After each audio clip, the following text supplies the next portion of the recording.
I destroyed her family. And I had never felt more satisfied. My name is Jessica Taylor. I'm 29 years old, with a perfect figure, long legs, a slender waist, and a face that turns heads. My most dangerous weapon. Long, wavy black hair cascades over my shoulders. Sun-kissed skin contrasts with piercing blue eyes that make me look both mysterious and irresistible. I'm not like those naive women who believe in fairy tales and eternal love. I know the world works differently. Money and power dictate everything. Marriage is just a contract, and men are nothing more than pawns in a game where I always hold the strongest hand. They say women like me will face karma. They think I'll suffer the consequences, that men will always return to their families, that I'll be discarded like an old toy. But I've never lost. I've never had to. I don't play this game with emotions. I don't need love. I only want to win. And my victory is watching a woman like Lauren Moore crumble before my eyes. She had everything: an illustrious career, an abundance of wealth, a life admired by many, and a perfect husband. But she never truly appreciated it. She thought that just by signing a marriage certificate, everything would always belong to her. How foolish. Women like Lauren bore me, the ones who see themselves as the pinnacle, the role models of society, the queens of their little worlds. But there's one thing she didn't understand.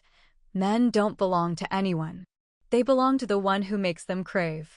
Michael Johnson, her husband, was an easy target. Men like him don't cheat because they've stopped loving their wives. They cheat because they need to feel alive again. They need to be desired the way they once were. A woman like Lauren, too successful, too independent, had undoubtedly forgotten how to make a man chase her. But I hadn't. I met Michael at an elite charity gala at the Ritz-Carlton. Crystal chandeliers cast dazzling reflections across expensive champagne glasses. Designer gowns shimmered under the golden glow of wealth and power. Lauren was busy entertaining investors, discussing million-dollar deals, leaving her husband standing alone at the bar, whiskey in hand.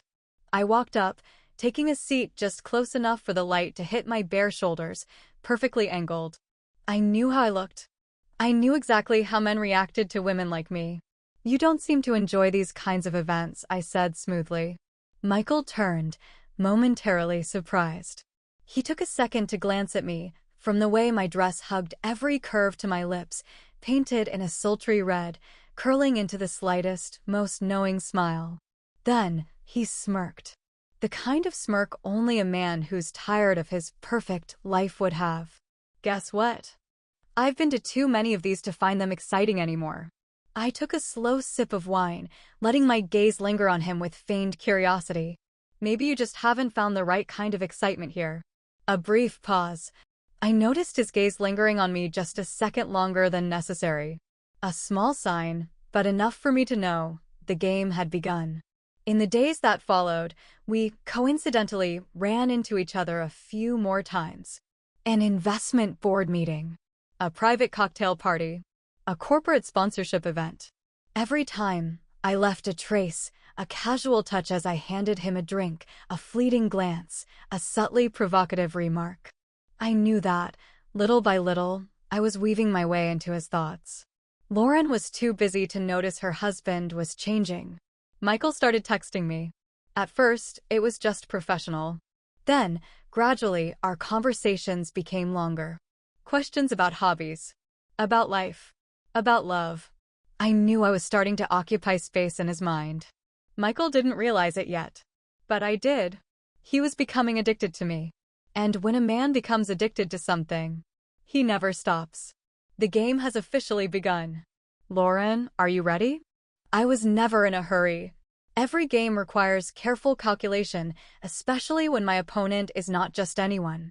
Lauren Moore was intelligent, successful, and strong, but it was precisely because she was too consumed by those titles that she lost sight of her own husband. Michael Johnson wasn't a weak man, but I knew he was craving something his wife could no longer give him. I didn't strike directly. Men hate feeling cornered. They like to believe they're the ones in control, even when everything has already been set in motion. All I had to do was plant the seed, Let Michael entertain thoughts he had never dared to admit to himself. At first, it was just lingering glances, polite messages, harmless conversations about work. But little by little, I made him addicted to those moments. I chose the perfect moment. One late afternoon, I sent him a simple text. I just found this amazing little bar downtown. No one will know we're there. It took Michael less than 2 minutes to respond. Send me the address. I knew I had won the first round. That night, I arrived early, choosing a secluded table in the corner where the dim lighting cast a soft glow over my bare shoulders. Michael walked in, his dress shirt slightly wrinkled, his sleeves rolled up, a sign of a long, stressful day. I tilted my head and smiled, motioning for him to sit down, and in that instant, I felt his gaze shift. We drank whiskey and talked about everything but work. I didn't ask about Lauren. I didn't bring up his wife. I let Michael ease into the comfort of being with me, where he didn't have to be the perfect husband or the model CEO. I laughed at his college stories, touched his arm lightly whenever I feigned amusement. I let the silences stretch just long enough for him to realize he was enjoying our time together more than he should. And then I made my next move. I leaned in slightly, my voice slow, as if I were weighing something important. Do you ever feel like you're living a life that doesn't feel like your own? Michael stared at me. That was the moment I knew. I had planted the seed, and he would water it himself. After that night, he started seeking me out. Longer messages. More frequent, coincidental meetings. At first, it was just coffee. Then late lunches. Then meetings that stretched late into the night. Lauren still had no idea what was happening because I made sure Michael never felt guilty. I made him believe that what we had was the most natural thing in the world, that he wasn't betraying his wife, he was simply finding someone who understood him better. But I wasn't done. I needed Lauren to become the problem. Because only when she started to suspect and react would Michael fully lean toward me. I sent her an anonymous message. Are you sure your husband is still faithful? I chose the perfect moment. One night when Michael was with me, his phone silent in his pocket, completely unaware that his wife was spiraling at home. Lauren started tightening her grip on him. She called more often, asked where he was, demanded he come home earlier. She questioned him every time he was late. And that was her biggest mistake. Men hate being controlled. They hate feeling watched like a child. And the more Lauren pushed, the more Michael pulled away. I made it seem like Lauren was the one ruining her own marriage. Michael confided in me more. He started talking about their fights, about how much Lauren had changed. I just listened, nodding softly, whispering the only thing he needed to hear. You deserve someone who truly understands you. That was the moment I knew he was mine. But I wasn't done. I wanted Lauren to break. I accidentally left a tube of red lipstick in Michael's car, a bold shade that Lauren would never wear. I called him late at night on purpose, making sure Lauren would see my name flash across his phone screen. I subtly let a harmless photo of Michael and me appear on Instagram, not incriminating, but just enough to unravel her. And then, one evening, while Michael was with me, his phone wouldn't stop ringing. Lauren. I looked at him, tilting my head slightly. Are you going to answer? Michael stared at the screen. Then, after a brief pause, he silenced the call and placed his phone on the table. I smiled. Lauren had lost. In the end, she was the one who had pushed her husband away. And I had simply been there to catch him when he fell. My game never fails. I know what men need. And I know how to make women destroy themselves. Michael doesn't know it yet, but he's already crossed a line. And once a man betrays his wife once, he never stops. I don't need to do anything more. Lauren, you've lost your husband. And now I am the woman in his life. I don't believe in fate. I believe in strategy. And every move I made was calculated to perfection. Lauren destroyed her own marriage. I barely had to do anything. She became suspicious, controlling, angry, and slowly turned into nothing more than an irritation in her husband's eyes. Michael didn't leave Lauren for me. He left her because of her. I was simply there at the right time, waiting to take her place. What did I do? I listened. I nodded at the right moments. I let him weave the story in his own mind. I never told him to leave his wife. But I never discouraged it either. I never said I was the better choice. But I made him feel like he had made that decision himself. Men always need to believe they're in control, even when they're just another pawn on my chessboard. The divorce happened faster than I expected. Lauren tried to hold on, but she didn't realize that the battle had already been lost long ago. One morning, Michael sent me a text, just 3 simple words. "It's over now." I stared at my screen, took a sip of my coffee, and smiled. Finally, I had what she once held. We went public with our relationship immediately after. The media exploded. The headlines were relentless. The whispers followed me everywhere. Lauren became the tragic figure in the tabloids. And me? I became the woman everyone loved to hate. But who cares? They could say whatever they wanted. I had Michael. I had power. I had her place. I had one. For the first few months after the divorce, Lauren disappeared from the public eye. She vanished, shutting down her company for a while. I assumed she had finally broken, and the thought thrilled me. A woman like her, so proud, so strong, was no different than any other abandoned wife in the end. But then, something unexpected happened. Just 3 months later, she came back. And she was stronger than ever. Her name started appearing in the news again. New deals. High-profile contracts. Bold, confident interviews. Lauren Moore wasn't as easy to erase as I had thought. But did it matter? Not to me. I had already taken what I wanted. Life with Michael was like a lavish dream. I had everything Lauren once had: the yachts, the mansions, the elite parties, the luxury vacations. The people who once stood by her now respected me. I was no longer just the other woman. I was Michael Johnson's official girlfriend. I was the woman who owned his life. I knew people whispered about me, about how I got here, about how I stole another woman's husband. But I didn't care. They hated me, but they wanted to be me. Michael spoiled me in a way that made every other woman jealous. He bought me extravagant gifts, designer dresses, diamond rings so brilliant they screamed their price. I had a brand new Ferrari, a penthouse in the heart of the city, and most importantly, I had power. Lauren used to take pride in walking into a room and making everyone fall silent. But now, I was the one who commanded the room. No one dared go against me. They knew that if they wanted to survive in Boston's finance and real estate world, they had to align themselves with me. Michael was obsessed with me. He drowned in a kind of passion he had never experienced with Lauren. And I knew exactly how to keep it that way. I never let him get bored.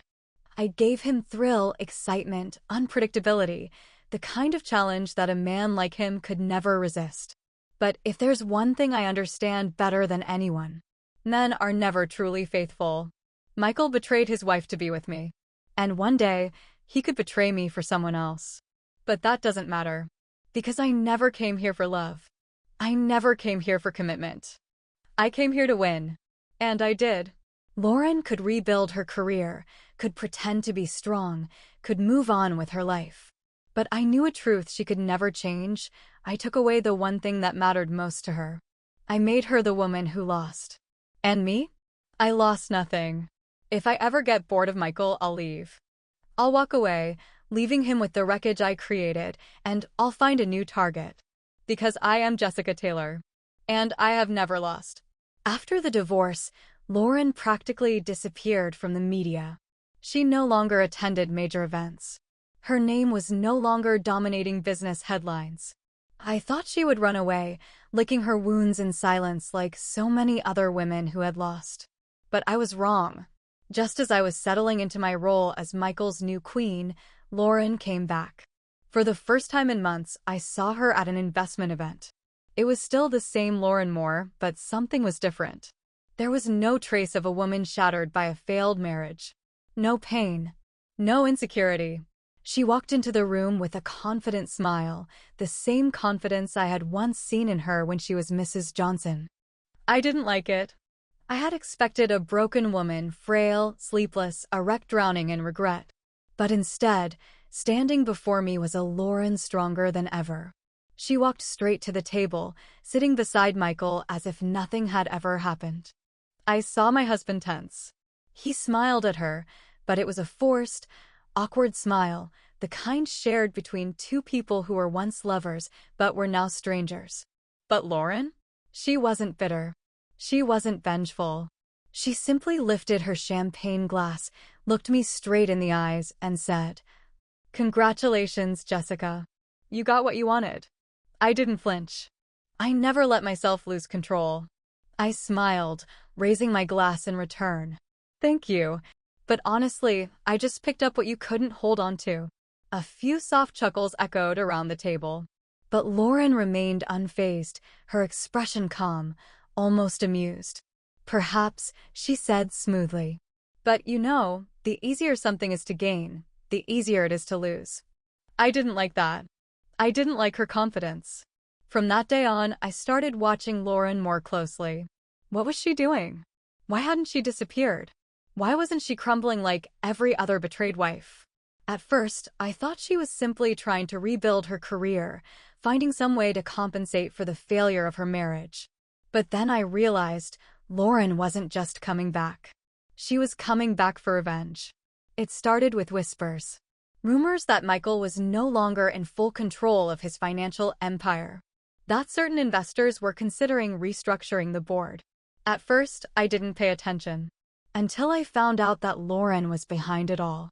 She hadn't just returned stronger, she had returned with a plan. And she had set her sights on Michael's weakest point. That's when I understood.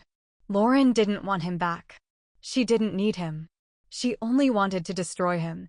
Piece by piece, Michael started to crack. He drank more. He became irritable. Things were no longer perfect. I could feel it in our silent dinners, in the way his brows furrowed as he read the latest news about his company. I hated that frustration. I didn't sacrifice everything to be with a man losing his power. I loved Michael when he was untouchable, when he was a CEO that people feared. But now? He was just another man being hunted. Lauren was winning. And I didn't like that. But the game wasn't over yet. I had never allowed myself to lose. I started making moves to bring Michael back to power. I met with investors. I attended board meetings I never cared about before. I even pushed Michael to restructure the company, shift investments, do whatever it took to regain control. But no matter how hard I tried, I realized Lauren had already moved ahead of us. Then one morning, I received a letter from Michael's lawyer. I opened it, and instantly my blood ran cold. Michael had signed a financial agreement I knew nothing about. And in it, everything I thought was ours was never mine to begin with. I clenched the paper in my hands, unable to believe it. I had been played. Lauren didn't need to take Michael back. She only needed to let me believe I had everything, then slowly strip it away piece by piece. I had thought I was the one pulling the strings. But as I sat in the luxurious penthouse I once believed was mine, staring at legal documents proving I owned nothing, I realized I had been wrong. Lauren never begged for Michael back. She never tried to undo what happened. She simply waited. Until I let my guard down. I let out a quiet laugh. This game was more interesting than I thought. But there was one thing Lauren didn't know. I never truly needed Michael. I never relied on a man to survive. If she thought I would crumble, she was very, very wrong. Perhaps Lauren thought she had won. That she had taken back everything. That I would sink into the same pit of despair she once drowned in. But she was wrong. I am not the kind of woman who bets everything on a man. I never have and I never will. I looked at Michael, the man who had once been my perfect prey, now nothing more than a hollow failure. He had lost his power, lost his company, lost the respect of those who once worshipped him. Lauren had dismantled him, piece by piece. And I let it happen without lifting a finger to stop it. Why would I save someone when I had already lost interest in them? Michael drank more, spoke less. I watched him struggle, desperate to hold on to the things slipping from his grasp. But his efforts were useless.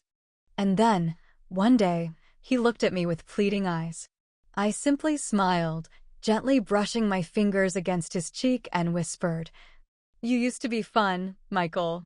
But this game is boring now." I left the lavish penthouse before he could say a word. There was no need for an argument. No need for closure. I never hold on to a man, because men are just pieces on my chessboard. I left him one final message, short but clear enough for him to understand. Good luck. And don't be foolish enough to think you could ever play at my level again. A few days later, I received a message from Lauren. No accusations. No arrogance. Just a simple question. In the end, who really won? I laughed. Did she really think this was a battle? I never fight over men. I never cling to anything because I can always find something else. A new target. A new game.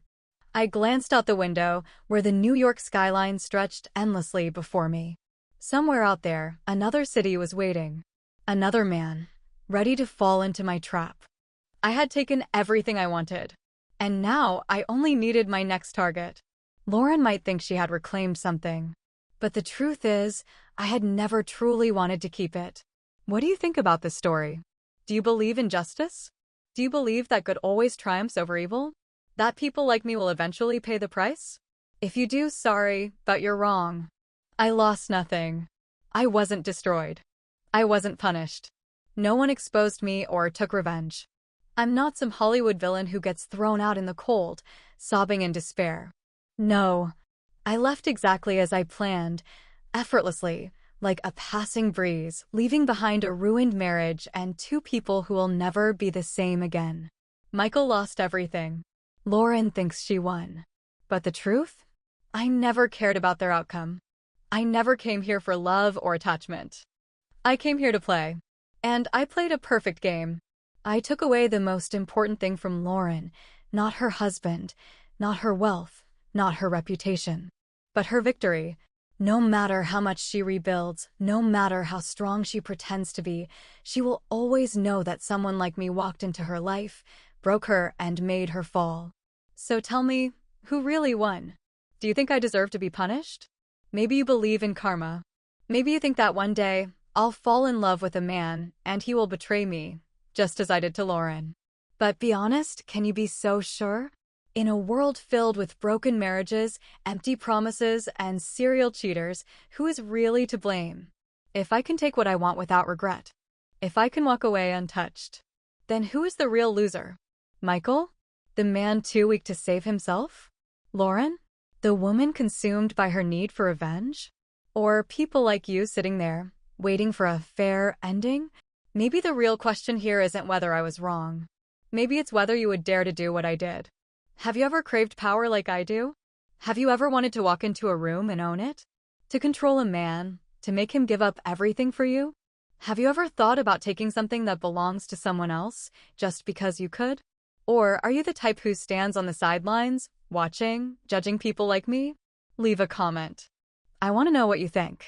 Which side are you on? Lauren's, the woman who thinks she won?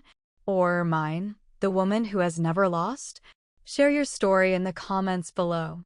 If you've been betrayed, if you've been the betrayer, or if you simply want to see the world from a different perspective, I want to hear it. And if you enjoy stories like this video, subscribe to the channel and turn on notifications so you never miss an update. Join me in the next stories of ambition, betrayal, and the price we pay. One day, I'll be back.